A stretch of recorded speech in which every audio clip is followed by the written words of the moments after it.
autoritateak, ikastoletako arduradunak, gurasoak, ikasleak, handire eta jaunak, adizkideok.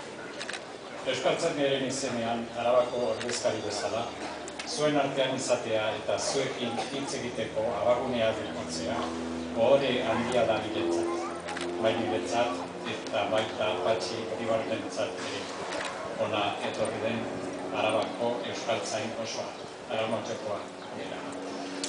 Euskaltzaindia pozik dator gaur zuen festara honetan parte hartzea. Araba euskarazko ospakizuna aurten Oionen egiten da. Muga herria da Oion, muga ederra.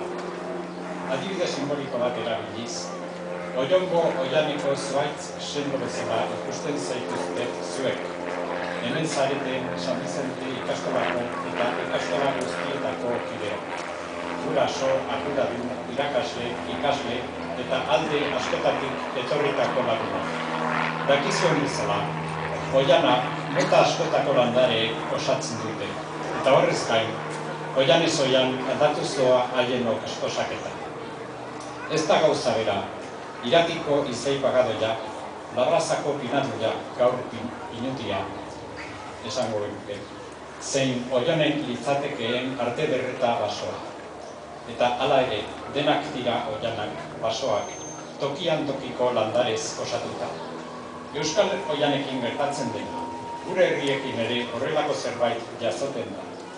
Herri bagabiltza, aldaerak nabaritzen dira haien artean, baina hala izan da ere. Euskal Herrien artean badago izkero lotura amankomun bat. Itxuraz, herri diferenteak direnak, izaeraz haiek batzen dituen. Euskal Herrian izkera lotura hori euskara da. Euskara da gehien eta nabarien batzen gaituen. Izena eman diguna eta izana azaltzen lagundu dut. Oion hemen dago, historiaren bilakaera luze baten ondoren, muga batean jarrita.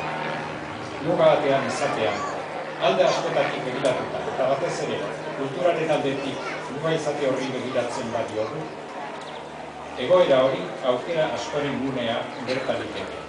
Gero eta gehiago gaurko munduan, pertsona bakar bakoitza, muga askoren artean mugitzen da. Muga horietan aurkitzen diren balore ederrenak, ongi eta egoki hautatzea, pertsona horren bilakaera harmonikoa eta oparoa gerta daiteke. Horretarako sortu ziren ikastolak.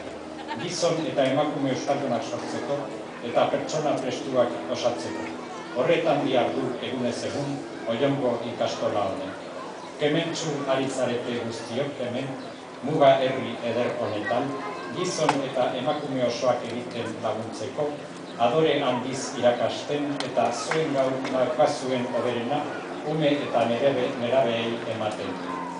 Oiondarrak eta oiondartuak, muga herrian diharduzue, muga ederrean, Araba, Nafarroa, herri osa.